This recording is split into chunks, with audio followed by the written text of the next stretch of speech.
Unanswered questions or good storytelling. Rushed ending or nuance. No backstory or full and complete world building that doesn't hold your hand. Hi, I'm Percy. I'm a romance author with a background in performing arts. How's it going? As good as it can be? I hope. And if not, boy do I have the movie for you. And if it is, well, let's keep the good times rolling with a good movie. Consider K-pop demon hunters. It's exactly what it says on the tin. K-pop idols by day, demon hunters by night, or like my partner said, K-pop idols by night, demon hunters by later that night. Fighting a newly formed demon boy band. Yes, that's all I needed to hear before I was running to go see this movie. And I know everyone has been ranting and raving about this movie since it came out about 3 weeks ago. I know, I'm late to the party, given how fast the internet moves. My bad. And I considered for a moment not making a video, since I am so late to the party. And then I watched the movie, and I knew I couldn't not make a video. But it took me a few days to really decide on what exactly I wanted to talk about. Like, I had to chew on it for a little bit, because I knew I had to talk about this movie, but I didn't fully know what I wanted to talk about. That wasn't just me begging you to go see this movie, which I am. I'm begging you to go see this movie. Or just repeating what everyone else has said. And that's where I had a problem. I have this personal goal that if I'm going to make a video about something, I need to be able to bring at least something new to the table. Because if we're going to hang out, I want to make it count. Your time is valuable to me. And in those first few days, where I'm just kind of chewing, trying to figure out what I want to talk about, naturally, I slipped and fell down the rabbit hole that is the K-pop demon hunters fandom. Because of course I did. I'm human. And it was great. For a while. Because seeing all the fan art, the concept art, the fan theories, the fan fictions, and just the dissection of this movie out of pure adoration for what it created is just, it's great to see, and it felt so nice to be a part of. But then I kept falling until I eventually came across the slap, if you will, at the very bottom. And see, no, hey, I love me some good slap. I am a hobby potter, after all. That's my newest guy. Look at my guy. I love him. And I've been on the internet a very long time. I'm not a stranger to slop, in the slightest. I say it with much respect. But I started to see a pattern forming. And it was a pattern that I had been seeing at the beginning of my dive. But at the bottom it was just so much more concentrated. So much more prevalent. And it's this idea that K-pop demon hunters left so many unanswered questions that the movie felt incomplete. And see, suddenly, I knew exactly what I wanted to talk about. So, get comfy, get a drink. I have coffee and Diet Coke, neither of which are water. I should probably do that, but whatever. Don't tell my boyfriend. He's gonna ask where my water source is. I don't know. And don't forget to get a craft. Personally, I'm tangled. Jesus. Personally, I'm gonna get some knitting done. This is the vest that I was working on in the Twilight video. Look how much progress I made. How fun. Because never forget, I am a disabled individual. I can't sit up for very long, so I like to stack my hobbies. So, hobby and craft along with me. Or maybe you need to do some dishes, or fold some laundry. Just whatever you gotta do, just settle in. Because we got some chatting to do, alright? I'm gonna give a very quick rundown. I am gonna give a very quick rundown of the movie. In the most barest bones way possible, because I want you to go see this movie. I want you to watch it in its entirety. It's so good. But I'm gonna tell you what you need to know. And then we're gonna discuss some of the less common lingering questions that people are having, and some questions and theories that I personally had while watching the movie for a second time, because I simply can't keep my thoughts contained any longer. And then, once all that is established and we've talked through that, then we're going to go through all of the most common questions I found online that people are using to claim that this movie is left incomplete. Because, hopefully, by that point, we have started to answer them. And then we can build from there, alright? And then, at the very end, I'm gonna toss out a few ideas for what I want for a sequel, okay? Sound good? Sound good. Also, let it be known that this video is far more off the cuff, far more casual, than most of my other videos. It's a much more bare bone script, alright? We really are just here to have a chat over a movie that brought me so much joy, and that I hope to share just even a fraction of that joy with you. But don't fret. Yes, my script still is themed and color-coded. I will never skimp out on a chance to color code and to have a fancy little font. Okay? So a lot of care still went into this. Let's hop into it. K-pop demon hunters. Full spoilers ahead, by the way. I'm not, no hold back. What's the phrase? I don't care. I'm just telling you everything. If you don't want spoilers, go watch the movie right now and then come and hang out, okay? We'll hold your spot. I promise. Let's start with our main girlies. Okay. Rumi, Mira, and Zoe, my queens, also known as Huntrx. There we go. It's spelled Huntr/X, so my brain goes Huntrx. Huntrix is how it's pronounced. But there are demon hunters, which honestly I have to respect it. I have to respect the choice for a girl group demon hunters to be named Huntrix. Just announce it to the world. That's so funny. I love that. And this theme will continue. Don't worry. But we're going to start with Rumi, the one with the long purple braid. She is the lead vocalist of the group. She is the Nepo baby. And she's the one with the deep dark secret. Our main girlie. And that deep dark secret, I'll mention it in just a second. But next is Zoe, our Makane. She's the youngest of the group. And she is my bias breaker, personally. She's from Burbank, California, so naturally, of course, she's the rapper of the group, and she is the fan favorite, I noticed. She's quirky but not obnoxious, and people just really, really seem to resonate and love her a lot, which, understandable, she's so fun. I love her to pieces. Anytime this movie made me laugh out loud, it was probably Zoe. And lastly, we have Mira. She is the dancer of the group, and she is my personal bias. She's my favorite, to which I'm hoping I'm channeling her energy a bit with the cozy, ignore the Taylor Swift, the cozy, oversized sweater, the pigtails, which you cannot see because I have so much dark hair that's just a curtain. But can you see it? I tried to do the bangs, I tried to do the pigtails, I tried to emulate her sparkly golden makeup for her last performance. Sparkly, sparkly, sparkly. She's the muse for my look today, and I hope that comes across even a little bit, because it was a lot of effort, so tell me yes. Thank you. If not, keep it to yourself. But she's my favorite. And honestly, I don't know why I love her so much. I can't really put it into words. But she's just a little freak. And that speaks to me in my soul. But those are our girlies. So, every generation has their own hunters. It's a group of 3 women who, through the power of song, keep the Han Moon fueled. The Han Moon is the veil that separates the demons down in hell from us here in the mortal world. It's fueled by song and love and friendship. And so Rumi is our 2nd generation demon hunter. Her mom and her aunt Celine were both a part of our last group of hunters known as the Starlight Sisters, which, bangin' name, I love that name, and I need someone to tell me what is the name of the fandom of the Starlight Sisters. Let me know, please and thank you. Also, have we settled on what the official name for the fandom of Huntrix is? Also let me know.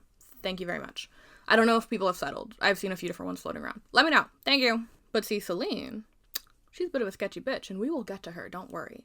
But, no matter how sketchy she is the one that formed the group Huntrix around Rumi, specifically, forming her as the lead, with the intention that this generation of hunters were going to be the one to turn the Han Moon gold, officially, permanently sealing away the demons down below. Celine is very, very intense about them turning the Han Moon gold, because, see, Rumi's mom fell in love with a demon. Good for her. And making Rumi half demon. But Celine is convinced if they are able to turn the Han Moon gold, permanently sealing it, then the demon half of Rumi is going to be officially cut off from Guinma, the king of hell, thus killing her demon half. And our girlies, man, they're good at what they do. We open this movie with them fighting demons in a plane, dive bombing into their concert, which, by the way, one of the concert goers goes, there they are! They see these shooting stars, which implies that they've done this more than once, that's just how they end their concert. But during this concert, they see the beginning shimmers of the Han Moon turning gold.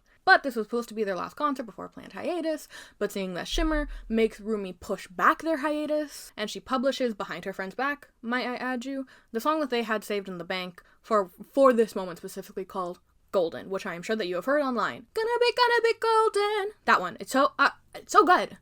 Ugh. But she wants to ride the momentum. They're so close to turning it gold. They just have to keep pushing. And once they do it, and then once they do that, then they can rest. Then they can finally have their hiatus. Because Rumi's demon markings, her patterns, they're starting to get worse. They're starting to grow down her arms and up into her chest. We always see Rumi. She's in a little crop top like the rest of the girlies. But she always has a turtleneck and she has long sleeves on the entire time. Which I can't imagine is very comfortable during the summer. I'm just saying. But they're getting worse. And once they encroach on her neck, she tries to belt out these top notes, and she can't. She can't sing anymore. Which, how the hell are you supposed to seal this thing with the power of music if you can't sing, but if you need to sing, Tension. But now, in hell, we have our antagonist and love interest, Jinu, king of my heart. He goes to Guima with a plan. A boy band plan. A boy band plan to poach Huntr's fans, thus diluting their hold on the Hanmoon. Good plan in my opinion. Thus forming the Saja Boys. Our demon boy band, the demon boy band of the demon boy band plan. I love them. I love them so much. Oh my god. Ah. And, you know how I said it's really funny that the Hunters are named Huntrix and on the nose? Well, Saja Boys also have an on the nose double meaning. Saja meaning lion, which is how we get the whole join the pride and their logo being a lion, but also it can mean Grim Reaper in Korean. It has a full word, it's something Saja, but I don't remember what it is off the top of my head. I'll put it in now. 저승사자. Grim Reaper! Cool, right? Really fun. I love double meanings. I love on the nose shit. I don't know why. I just do. I can't help but eat it up. The Elote man is outside. He has an electric Elote cart? Good for him. Anyway, where were we? Oh yeah, Rumi and Jinu. I want to say Rumi and Juni, and that's not correct. But Rumi and Jinu, they have a Me Ugly, which genuinely made me laugh out loud with the K-drama-ness of it all. You can't help but love it. It's so fun. After this, our girlies see the boys perform Soda Pop, My Little Soda Pop, which is going to be my new favorite stim to do for the rest of the year. I love it so much I can't stop doing it. My Little Soda Pop. I love the song so much. It's the one that made me want to watch the movie. It's how I got introduced to this movie, was that goddamn song. It's so fun. But while they're performing, our girlies notice they got some patterns on them. Oh no, they're demons. We have a demon boy band? What the hell? Okay. Let's kill them. We can't kill them now. We have to kill them a little bit later. They're in front of people. Okay, so they follow them into a bathhouse, which is one of the coolest scenes. I know so many people have talked about how good this scene is. They have a demon fight in the bathhouse. It's choreographed so well. The lighting is so cool. They're slinging off each other's weapons, and you can tell that they fight together often, and that is the joy of dropping in on a story, literally dropping in with them dropping out of a plane, dropping into a story where they are already established and in their prime. We get to have battle scenes like this where they are just going ham on these water demons, right? And we get to see our girl Rumi. She's chasing down Jinu as he's doing a little run, which is just so funny. And they get into a fight, which she almost kills him. She gets real close, which is it's just so cool. You get to see them be so strong. I love them. I love them so much. But she gets close to stabbing him. The only reason why she doesn't is because he catches that she has patterns under her sleeve. Her sleeve rips. Not only that, but he also catches that her friends don't know that she's bearing patterns. And he does her a solid. It's so funny. It's so dramatic. He scoops her up in his arms and ties a little thing on her arm, and it's just a quick, it's so good. She goes to grab her arm. She has the thing on her, and she's just like, okay, cool. He did me a solid. Into action. So, so good. I need to speed this up. But Jinu ends up reaching out to Rumi, wanting to talk, wanting to meet, wanting to talk about their demons, basically. And I think in his head, he justifies it as like being part of his evil plan to get in her head. But in reality, you can just so clearly tell he just wanted someone to talk to. He just hasn't had someone to talk to, and he's like, hey, you're like me. And she's like, fuck you, no I'm not. Tries to kill him. So good. And he tells her, like, you're not ready to talk, but when you are, like, I will be here. And it's just, he just wants someone to talk to so badly, and he knows that she probably wants someone to talk to. And I love them so much, and I have so many feelings about them as pairing, but we will get there. We'll get there, I promise. I love them. But that's, like, the main premise of the movie. Okay, we have these two K-pop groups who are fighting for the devotion and the love of the fans, while Rumi and Jinu are fighting their own personal demons while also finding connection in each other through their personal demons, all accumulating to the sickest fucking musical number in the movie called Idol, which has broken records on Spotify, and I've listened to it personally. It's so good. It's so good. It's called Idol, and the Saja Boys, they're dressed as Grim Reapers, again, the Grim Reaper thing, and they are seducing this entire stadium full of people, getting ready to feed them to Guima, just right there on stage. It's great. And at the very last moment, Rumi has to learn to accept who she is, that she is in fact half demon. She goes half demon mode, and through the power of love and friendship, our girls build a new Hanmoon. Okay, it's so, God, I love that. And now this new Hanmoon is new and different, and instead of shimmering solid blue or shimmering gold, it's beautiful and multicolored and stronger than ever before. And we end on the shot with the two best characters in the movie that I have not mentioned. This idiot tiger and this ridiculous demon bird named Derpy and Ceci, respectfully, with the words, come back, on a billboard underneath them. I love them. This tiger is the love of my life. I love this goddamn idiot boy. There are no thoughts behind those eyes. And to quote Swell Entertainment, he only has one brain cell and the bird took it. I love them so much. I need Derpy as a stuffy so badly. I need to be able to hold him and to cuddle him, and it needs to be as soft as a squishmallow. Okay? So I need you to go watch this movie so they make better merch. They have pretty good merch, but to make better merch, please and thank you. I love this movie so much. It's so fun and it's so unique and the world is so solid, and you can just tell by watching it that it is so grounded in Korean culture and mythos, and it's beautiful, and oh my god, it's so good. It's so good. That's the general rundown of the movie. Broad strokes. I forgot to mention Bobby! Forgive me. Okay, hold on, forgive me. I forgot to mention Bobby. I forgot to mention the GOAT. Bobby. He is their manager. And that's it. He's the manager. He's a huge, huge fan favorite. He loves his girls so much. And in my heart, he's an idol in his own right. In my heart and now in yours. Now, that is the general rundown of the movie. And yes, there are a lot of details that I left out because I desperately want you to go see this movie. So, last chance. Go see the movie, then come back. We have more spoilers ahead, but that's a general rundown. And if we are to come across a question that needs more context, don't worry, I will provide it. I will not leave you with questions, hopefully.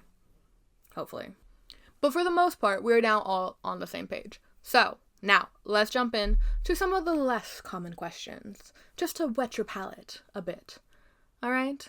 These are questions that I personally had on my second watch, like I said, or questions that I only saw asked once, maybe twice, in my deep dive rabbit hole scrolling until 5 a.m. And like always, please feel free to comment down below your own answers to any of these questions, or new questions that I didn't think of or just never came across. The comment section is a safe place for discussion, because I'll just delete people. They're being mean, I will. I got you, don't worry. And if you don't have any answers but still want to do me a solid by commenting, go ahead and tell me your favorite lyric.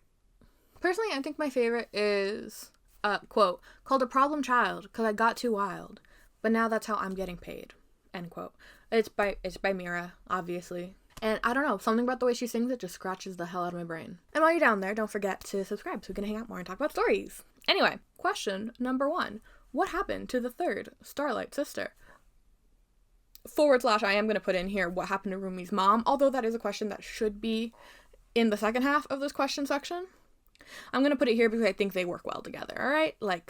So, in this movie, we only know of Celine as the last Starlight sister. We know that Rumi's mom passed when Rumi was still really young. I think I remember hearing something about 2 or 3, but I don't know if I'm pulling that out of the movie or out of my ass. So, I think 2 or 3. And I've heard, through the grapevine, a few good theories about what happened to Rumi's mom, but for us to talk about that, I need to bring up context from a deleted concept art storyboard that has since been shared by one of the artists who worked on the movie. So in the storyboard, we see Rumi. She is in half demon mode, sickest mode, and she asks Celine, "Why did you kill my mother?" Then she goes up to see her mother's tombstone, and we see that it has demon pattern purple cracks in it. And when I saw this for the first time, I lost my goddamn mind. I did. I was like, oh my god, it makes so much sense that Celine would do that. She just seems like that kind of person. Hey, editing Percy here. So, unfortunately, I cannot find these storyboard scenes because I did not write down the artist's name. I'm so sorry. When I first came across them, I didn't think I was going to do a video, so I did not save them. So now I can't find them because I just keep finding fan animated versions of them, which is great. I love that. We love the love. But now I can't find them. So you're just gonna have to take my word for it. Back to your regularly scheduled programming. She values being a hunter and doing the damn thing and putting away demons above all else, which is just, so good. The road to hell is paved with good intentions. And I don't know if this is considered canon by the creators, because again, it was a deleted, not included, storyboard. So I don't know if in a sequel story we're going to see Celine befall a different fate or have something else happen with Rumi's mom, but where it stands now, that is what we have. So I won't call it canon, but I will call it fanon for now. But the second I saw this, I was like, no, that makes so much sense for Celine. That's so juicy. I love that. And there have been a few theories floating around online that I've seen.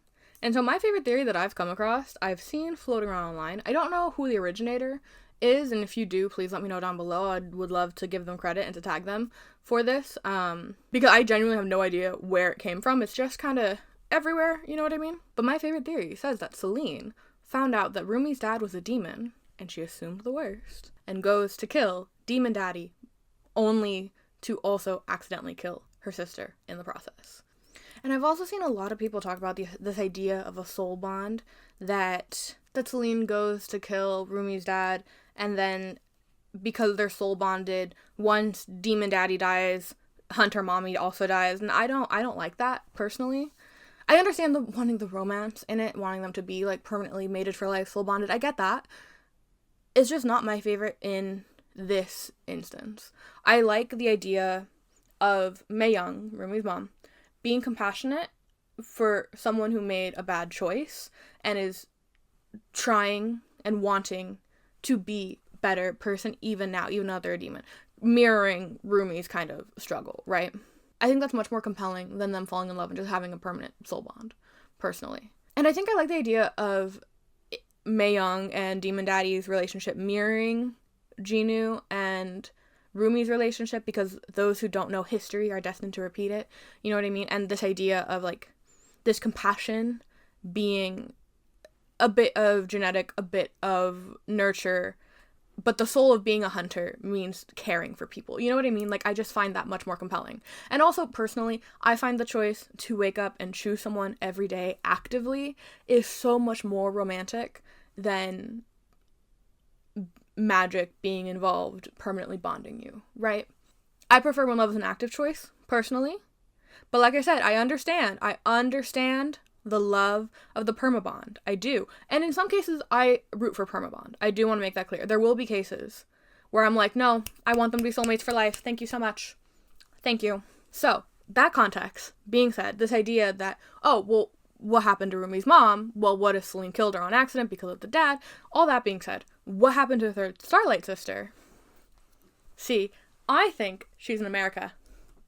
I do. I think that the heartbreak of not only having her sisters fight, but having one of them kill the other in an act of passion, that's too much heartbreak for her to take. And I think that she would want to leave the K-pop world as much as possible. I can't do this anymore. I can't be involved. And I say America because, again, that theme of those who do not know history are doomed to repeat it. I love the idea of Zoe, who grew up in America. I think it would make a lot of sense for her having an idol, not just a K-pop idol, but like an idol to look up to. Her having an idol who is an American K-pop idol, being an inspiration for her wanting to become an idol. You see, like, narratively satisfying. I love that. I love that so much. And that will come up more when we get to later in the video, that idea. You'll see why I find it so compelling. Next, Celine braiding Rumi's hair to make her take up the space of her mother. Guilt? Question mark? Kind of a question, kind of just an amalgamation of words. I don't know why I phrased it like that, but I did. But this thought, I'm tossing into the ring because I noticed it on a rewatch. Mei Young is performing in a braid. Very cute, very sweet that Rumi also wears a braid. But here's the thing. We never see Rumi doing her hair. We only ever see Celine braiding Rumi's hair when she was very, very young.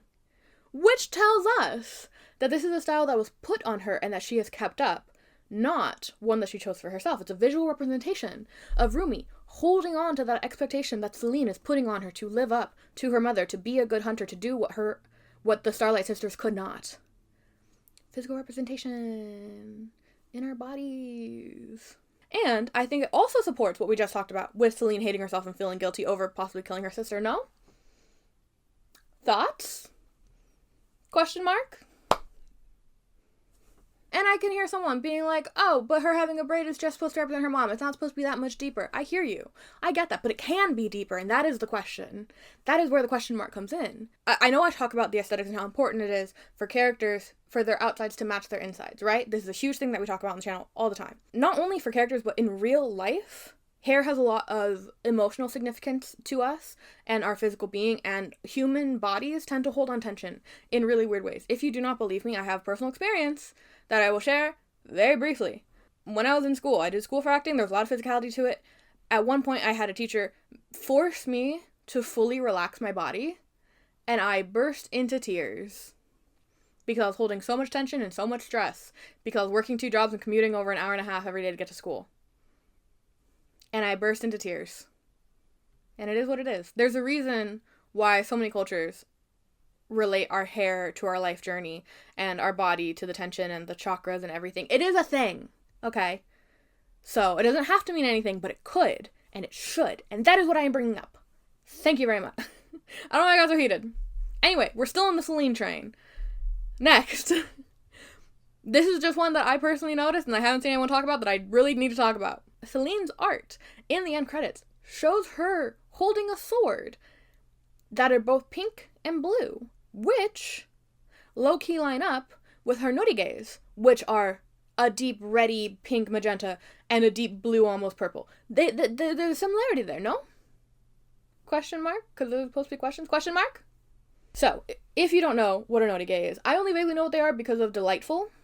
I'll link that video here because it's actually very interesting and a nice look into Korean culture. Very pretty. Especially from the viewpoint of an American looking in who had to learn these things, being able to relay that to someone who's looking in. Very interesting. I really like Delightful in general. Anyway, but I believe a brief explanation of what a norigae is. It's a little accessory made up of cords done in intricate knots. Modern days are often just used as like a cute accessory and charm. And if I am wrong and missing important context, please let me know down below. Now, for the context of the movie, all of our girls have norigaes that they wear as charms that represent them on their outfit. Here they are. They're very, very cute. I love them so much I could stare at these all day. Rumi, it's light purple with dark purple woven in. Mira's is pink and heart-shaped, and I love it so much. But it's pink and it's heart-shaped, and it has her two besties at charms, and the idea makes me want to cry of how important her two best friends are to her. I love Mira so much. I love her. Oh my god. And then Zoe has a cuter one. It's meant to be a little bit more youthful, a little more childish. It has beautiful bells on it. And it has a turtle charm and a friendship bracelet beads on there. I'm assuming to hearken America culture. I don't know why, but that's what my brain thinks of. Like the school ribbon looking color. It feels very American high school to me. But finally, the important one. Celine. She has two, and they're both done much more traditionally than our girls. Our girlies are much more cute and youthful. Hers are very traditional in the colors red and this dark blue/purple. The blue one having what seems to be a demon charm attached to it. Red, blue, pink, blue, duality. What is this theme that she has going on here, Celine? What's going on? This dark and light that you have inside you. My questions are here, and obviously the norigaes are supposed to be like she's holding on to her sisters after her sister has died. Again, the demon charm, right? Which, can we talk about how sweet that is, that the charm that's supposed to represent you, she put her love on there? That's what I would do. I would have something for my love. Anyway, I'm so sorry. But so with the norigaes, it's obvious that she's holding on to her sisters after she passes. You got her sword, too? What is this? What is this supposed to tell us? There's something here, and I don't know what it is, so someone tell me. I don't know. I just think it's interesting. And I wanted to point it out so that someone smarter than me can also chew on it. And maybe we can see the discussion, and maybe we'll be able to get some answers in the sequel. But we'll save the sequel talk for the end of the video. Right now, let's move on to the juicier questions. The ones that I'm seeing everywhere, all the time. And not just everywhere, but like specifically being brought up to say that Demon Hunters is an incomplete movie. And to that I completely disagree. I think this movie is full of really good story that's done really tight and nothing is left on the cutting room floor to get the point of the story across. I will say, this movie was originally supposed to be 3 hours. And I would fucking kill someone with my bare hands. These hands right here, I would kill someone to have that cut of the movie. I would. Netflix, coming for you. No, I'm not. That's a joke. I'm joking. Don't sue me. But I think people learning that there was a 3-hour option and that there are these kind of questions that leave you wanting to know. Oh, so that means that the movie is incomplete. And that's wrong. And I think that's part of the reason why people want more, because we could have had more, because there are these leading questions that lead you to want to know more about the story, to want to know more about the world and the characters that inhabit it. All of these questions that we're about to talk about and that we're about to theorize the answers to and we're about to chew over, the answers at the end of the day don't matter. They don't. The answers do not matter to the completion of this story. And there's a reason why these questions were left unanswered. Because if we were to go on a detour to try to answer some of these questions, it would have detracted from the flow and from the point of the original story. It would have muddied the story. Now, is that to say that it's wrong to want to know the answers to these questions. No, absolutely not. If anything, it goes to show how good this movie is that people are dying to know the answers to these questions that have nothing to do with the main story that we were shown. And in my opinion, that's how you should leave a theater that has an original story. You should leave wanting to know more about the world and to escape and to play in that sandbox. Because that means that the world that is there was built with a lot of care, with a lot of dedication, and with a lot of thought behind it. And so with that being said, I wanted to talk about these unanswered questions mostly out of fun and out of love for the movie. I don't think that they need to be answered for the movie to feel complete, because it does feel complete as is. But I think it'd be fun to do like a little bit of spitballing, you know? Because we know that they're gonna get a sequel. This movie is doing so well. It needs to do better. You need to go watch it. It needs to beat The Poop Cruise. But let's just hop into it, okay? Number 1. Who is Rumi's dad? / what happened to Rumi's mom? I know we've already kind of talked about what happened to Rumi's mom. See, I'm putting these two questions together because I see them being asked together a lot. Like, people feel like the answer has to be intertwined, which I get. I agree. I do think they have to be intertwined. I told you what I think happens to Rumi's mom personally. But now, for her dad, everyone keeps saying it's Guima. It has to be Guima. No, it doesn't. It does not have to be Guima. I understand the want for it to be the big twist. We only know one demon that's been named. We get to see the big bad come back. I understand that. And it does feel right that the king of hell is the absentee father of our demon hunter protagonist. That it makes sense. It does. One, I don't think it was hinted at in this movie that it's Guima, first off. Minus him being the only other demon named. But also, I don't think it'd be narratively satisfying if it was Guima. And no, it's not because he's just a big flame. That's not the reason. He could be a big flame and they could still fall in love. I'm not gonna take that from them. I just don't think it's him because he's this bigger than life, big bad, who needs like an exuberant amount of souls to exist. I can't imagine him being humanized in any way. Like, he's too big of a character, too big of a fire, if you will, to try to put out and try to humanize. And yes, I have seen multiple people, and I don't know where this comes from, but I have seen multiple people talk about how he has the power of illusion. He could appear as a human, and he'd have a human form. I get that, and I understand. Write your dirty novels. Go ahead. It makes perfect sense. I just don't think it works for this story, personally. Because, see, I think Rumi's dad is dead. I think he has to be. And this could just be the romantic in me. I understand that. I do. But hear me out. I would hate if Rumi's dad was just a deadbeat, was just off somewhere else doing his own thing. You know what I mean? Either dead or imprisoned are the two options. And I can see imprisoned. I could see imprisoned and him come back in a sequel and him being desperate to escape. I can see that.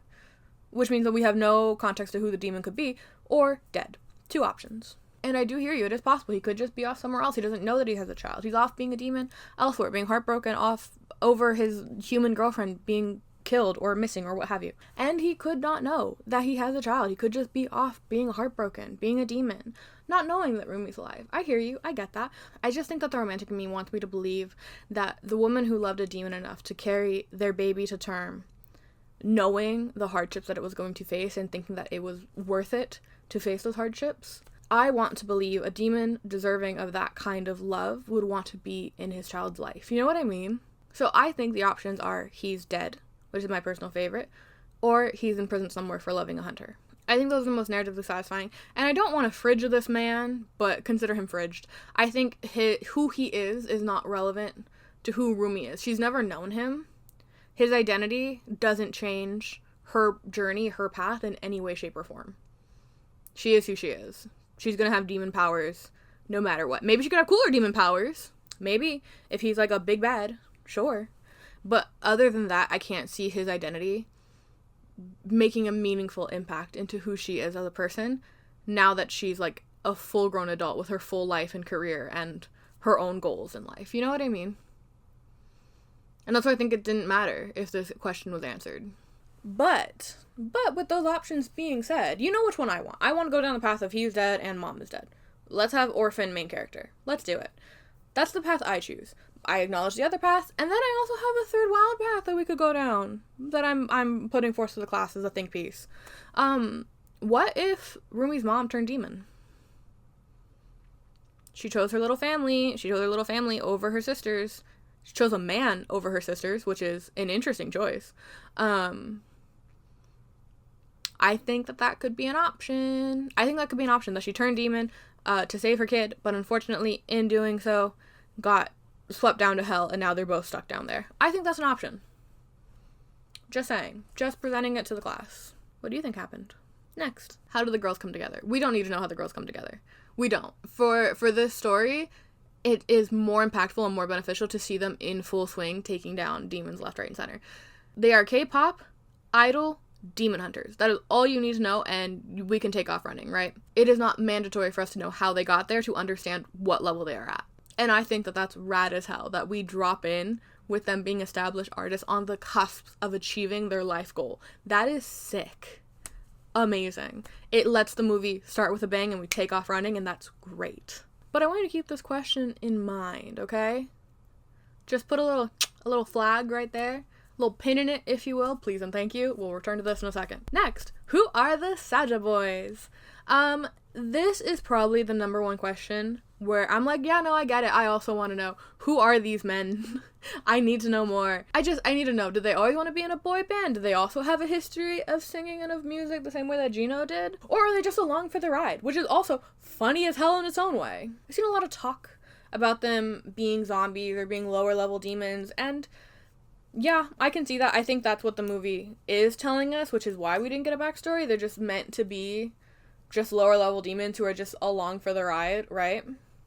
They have a lot of moments of lethargy and zombie-like tendencies, so I get it. I would love if we got more backstory. I want to know, did they grow a love for performing? Like, what did they think about being in a boy band all of a sudden? That's what I need to know, personally. And like I said, this movie was supposed to be 3 hours long. I can see the Saja Boys' personalities and their, like, backstory taking up a chunk of that, right? Getting to know them. I think that could be there.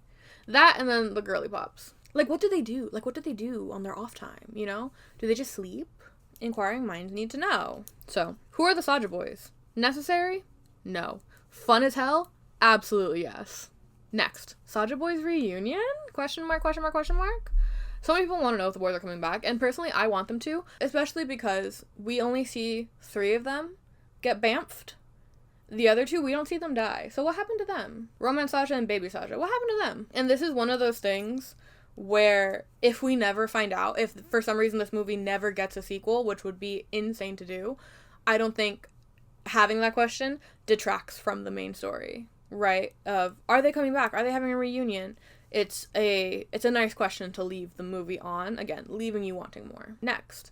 Why don't we see the magpie in the demon realm? / is Jinu alive? So, yeah, spoiler alert, I hope that you'd seen the movie by this point. I've been keeping this to the end of the video to give you the best chance of not getting this spoiled, but Jinu dies.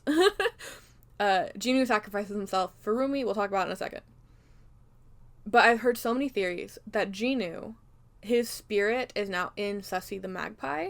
Since we never see Sussy in the demon realm, we only ever see Derpy go down there with Jinu. As if Jinu had this plan B to escape Guima, right? Personally, I would hate if it was Jinu's plan B. Like, he was just like, oh, if I pretend to die in front of everyone, I can go into my bird and escape that way. I don't like that. I think that makes him very selfish, and that undercuts his big heroic sacrifice, right? Could his spirit have latched on to Sussy as he was being disintegrated? Yes, I could see that. But, personally, I think Jinu's soul is now in Rumi's sword. And I think that many people think that. That's a very, very popular fan theory, that she just has him in the sword. And I think that this is one of those instances where if they got soul bonded because of that sacrifice, I'd eat that up. I would eat that up. Nom, nom, nom, nom. I would eat that up. Especially because his last words are, you gave me my soul back, now I give it to you. Like, hello? Hello?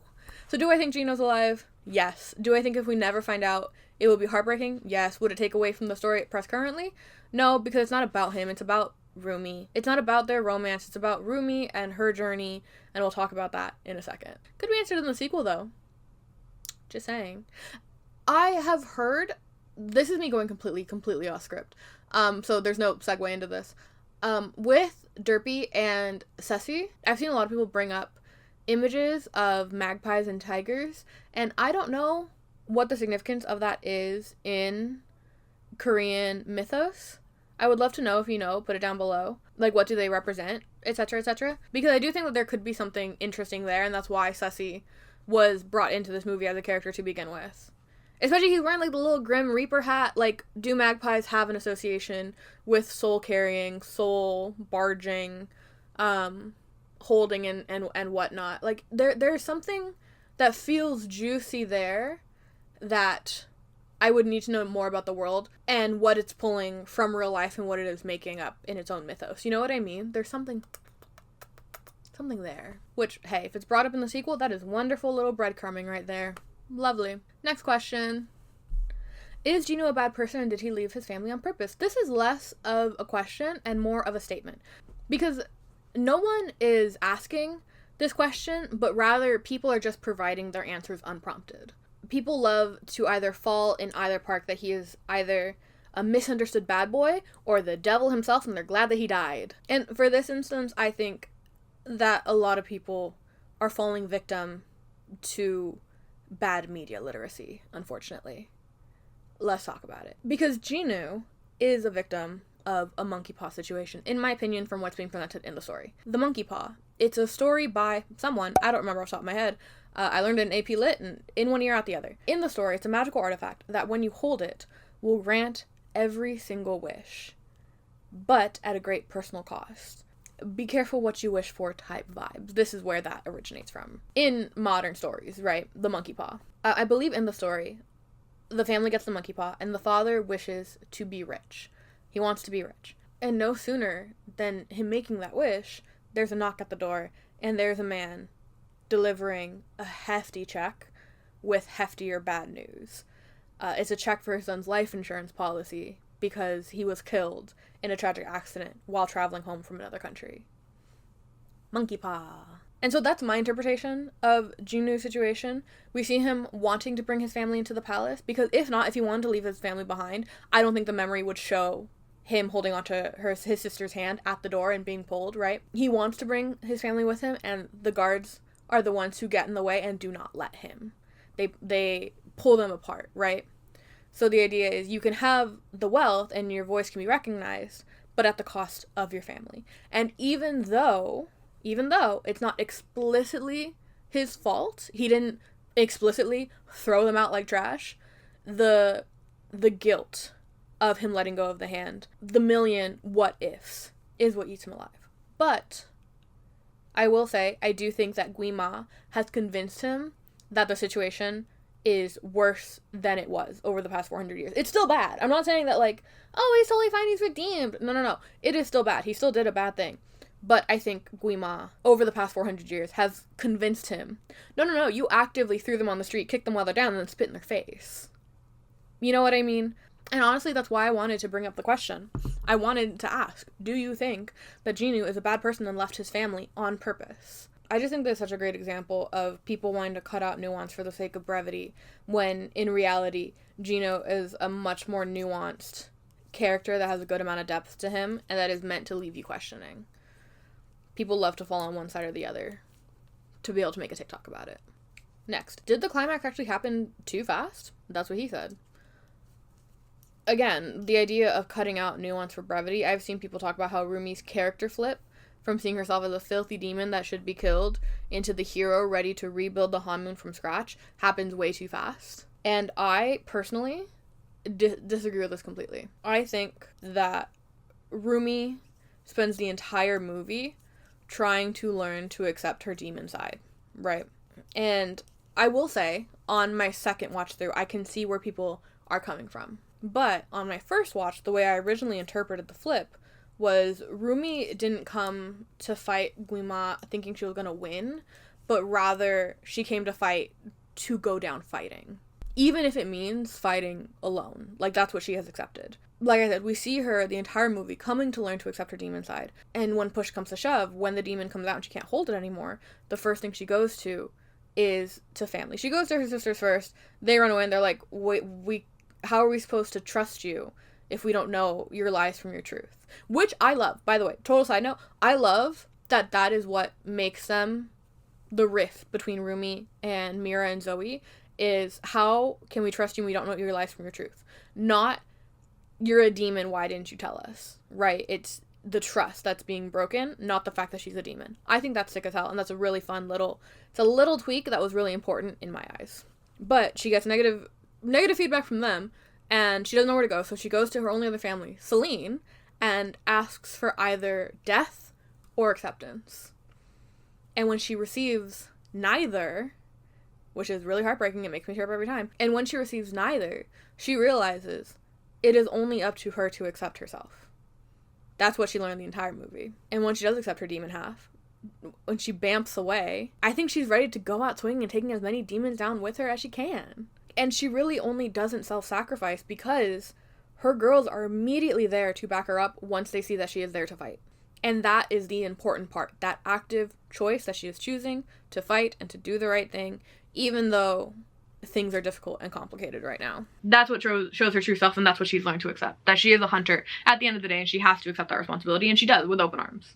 This is her job. No matter what. This is who she is, this is her job. And honestly, I think if her friends hadn't backed her up and joined in the three-part harmony, if they had rejected her, I think the ending would be much more grim. Next, the juiciest question of all. Why did they cut the kiss? So if you didn't know, we have a cutscene where Jinu and Rumi, they go out on a date to an aquarium. It's actually really cute. He tells her that he likes her with her hair down. They share a moment, they look at fish, and then they do a little kiss, a little smooch. Very cute. And when people heard that this kiss was cut, they lost their goddamn minds. Which, understandable. Because how dare they take this from us, okay? I get it. Ugh. Unfortunately, I disagree. Sorry. I'm glad they didn't kiss. In this story specifically, I want it to be, okay. Okay, wait, get those fingers away from those keys. Wait, give me a second, hear me out. I didn't say that I don't ship them, because I do. I ship the fuck out of them. I love Jinu, which is shocking for me, because I am the president of the Main Girl Deserves a Better Man fan club, okay? That is my default, okay? To have a man in a romance actually be deserving of the main girl takes a lot out of me. I'm always gonna root for the girly, because that's who I identify with, obviously. Girly pop, right? And I have a very high standard for romance. So the fact that I love him is already step above. I love Jinu. I need you to understand this. And even then, I am still happy that they cut the kiss scene. Only because if they had had the kiss scene, I think it would have cheapened the ending where he sacrifices himself. Spoiler alert, I don't know if I explained how he died. When Rumi comes up to face Guima, he is massive. He's had so many souls, he's so big, he's filling the stadium, this big fire going, ang, ang, ang. And he is barreling down all this power onto her, and she is holding it up. Look at her, look at my girl, look at those biceps. Queen. She's holding it up, but she is losing. And Jinu comes and gets in the way and holds back the fire and sacrifices himself for Rumi. Okay. That is how he died. And this is where he tells her, you gave me my soul back and now I'm giving it to you. And me saying it out loud, it feels a little bit cheesy. It feels like it shouldn't work, but dear God, does it work? It's so good. It is so good. God. And I think that if they had kissed, if they had solidified the romance of them being together, of having an intimate relationship in that way, I think it would have cheapened that sacrifice a smidge. Simply because now that becomes a romantic gesture instead of a self-healing gesture, right? And I'll say the difference. Rumi and Jinu have a very vulnerable connection. They have a very deep understanding of one another because that is the first person, they find in each other the first person that they've ever been able to be vulnerable with and to show the full demon side that they have. They share their personal demons with each other. And in that moment, they find peace. And suddenly that burden becomes easier for them to carry, knowing that there's someone else out there who understands and who sees them for who they are, the bad and the good, right? And of course, the romance is implied. There's stuttering, there's blushing, there's cringing at saying bye. The romance is there. And having it be implied makes the sacrifice a little bit sweeter, in my opinion. Because then the sacrifice is predominantly for her as a person and what she believes in, and not the romantic, protective, touch her and you die trope energy that people are trying to put on Jinu right now.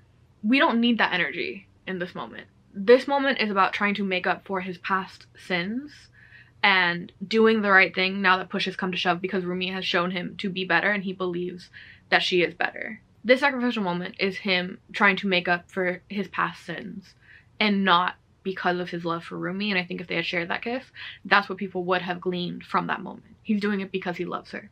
No, he's doing it because it's the right thing to do. And that's the important part. Choosing to do better for the sins of your past.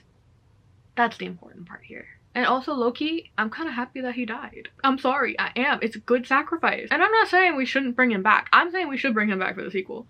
I need to see them on that aquarium date and to share that kiss, and I want him to be there when she takes her hair down for the first time. Of course I do. Oh my god, I need it injected in my veins. I just don't think that omitting that scene from this movie takes away from their relationship as a whole.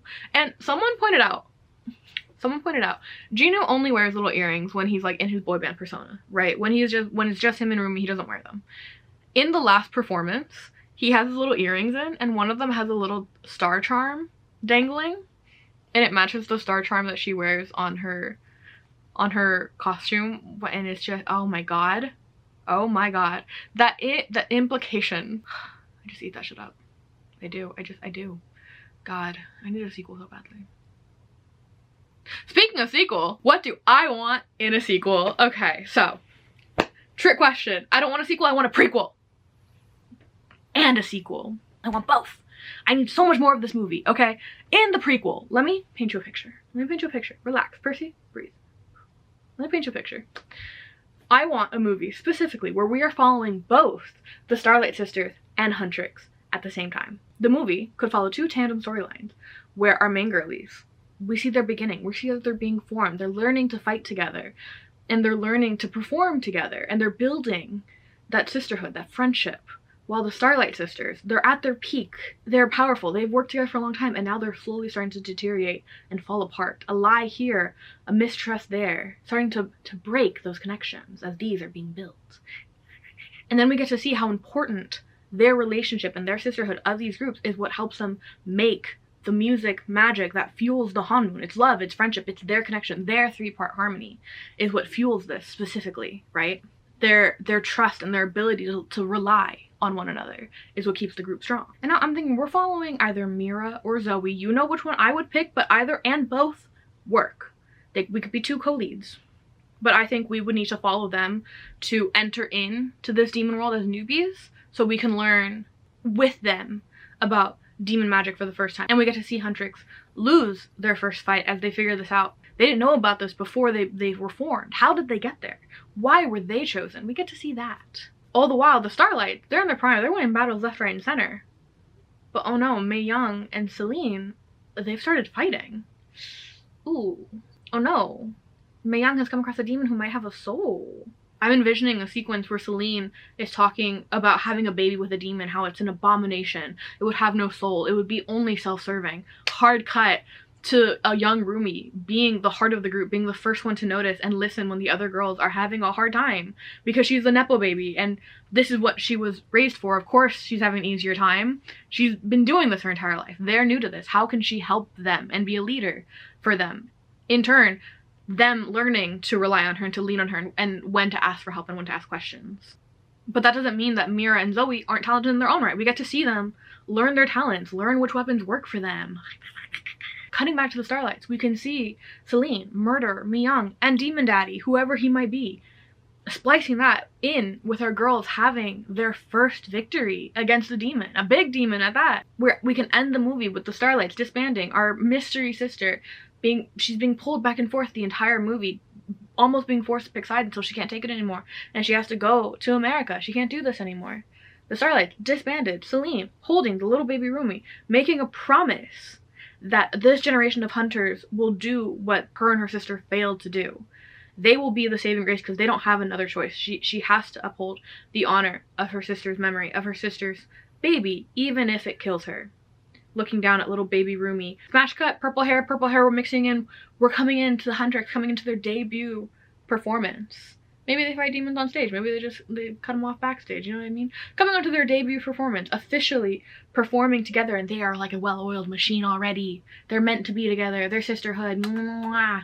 I want this so badly. And I know, I'm sorry, this is not as polished as some of my other rewrites are. I've done rewrite movies on the channel in the past.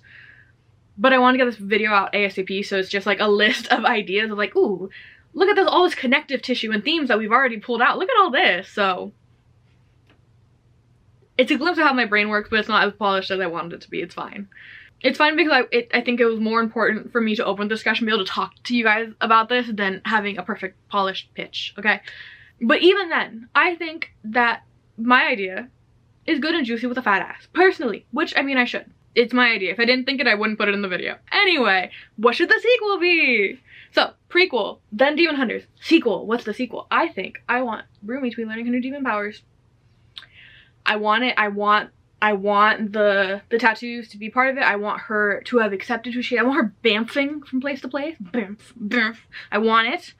I want the Saja Boys to be on this side of the Hanbun. Like I said, we only saw 3 of them die. There are still 2 that are unaccounted for.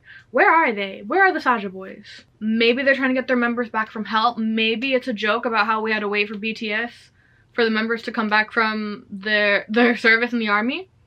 Could be a funny joke. It really could be. Because Baby and Romance are still above ground. We can say Baby's too young. We can say Romance is too old on either side. I'm just saying. There's something there. And I've seen people talk about how, oh, they're not dead. They just got sent back to the demon realm when they get stabbed and they get poofed. I didn't see any confirmation of that. I don't know if there's an interview with the director that I missed or what. I haven't seen confirmation of that. But I see a lot of people mentioning it. They're not dead. They're just in the demon world. We can bring them back. I'm not against it. I think it's funny. I think it'd be really funny if the Saja Boys have a comeback. They have a new concept, a new structure. Playing again with how K-pop cycles work is just so fun. I think it's so fun and there's so many opportunities of what you could do. I think it'd be really funny if the reason why they keep wanting to make music is just because they found they like it and finding it personally healing. But they're like still kind of little shits about it, you know what I mean? There's something to be said about the Hanmoon being fueled by our soul and love for music and how music can connect us and how that uplifting power is what keeps demons down and what keeps the voices out of your head, the negative voices, is this human connection that we all share. I think the idea of the Saja Boys learning that, I think is really funny. Personally, I think that's so funny. Like, they start to get it, but they don't fully understand. They just know they like music. I think that's so funny. Personally, I want us to bring back Jinu. I don't know how, but I need it. I need him back. Thank you very much. I like the idea of maybe the Saja Boys and Huntr need to team up to try to find him. You know, like the common interest is Jinu. Like maybe Rumi needs to team up with them. Maybe she wants to learn how to use her demon powers. Maybe she's not good at learning by herself. But this time, no. She ain't leaving her girls behind. They're also coming. They can get paired off to do their own adventures. You know how we had like Zuko adventures in Avatar: Last Airbender? Yeah, we can have Mira and Zoe adventures off to the side. I love that. And I like the idea of them being the first hunters to ever ask demons for advice and for help and learning new skills, dabbling in demon magic a little bit to use against other demons. There's something there. There are just so many possibilities of what a sequel could be, and I want all of them. I want this movie to have merch and a show and more movies. I want more than 3 movies. I want 5. I want us to continue to create in this world and relish in this idea that music connects our souls and that's what keeps the demons away. People love the original Hunters. We can pull a Buffy. We can bounce around to different eras of different Hunters and tell their stories. Like, there's just so much there. I want it all, and I know I'm not the only one. Obviously, this is anyone who sees this movie and who loves it is kind of sharing similar feelings right now. And I think people are leaving this movie feeling that want and interpreting, that's the right word, whatever. Interpreting. I think people are leaving this movie wanting more and that feeling of give me more, I want to know everything, and interpreting it as the movie itself is being incomplete. When in fact it's the opposite. It's so complete that the world building, you want to turn over every stone and go into every store and look at the back of the notebooks to make sure that they have labels. We want to see all those little details because you've introduced this idea to us. Please give us more. And I think that that's really beautiful. Personally, I do. I think that some people assume that this feeling has to have a negative connotation to it when that is the furthest thing from the truth. And I hope that as this movie grows and more people watch it, because you're gonna go watch it after this, right? You're gonna go watch it right now? Cool. Nice.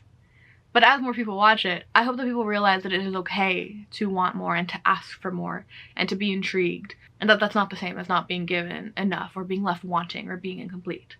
Not in the slightest. And in learning that difference, that we are able to celebrate and enjoy wholeheartedly what we do have and what we are given. And that when we are given more, we can celebrate it just as strongly. Because I love this movie. I love what it stands for.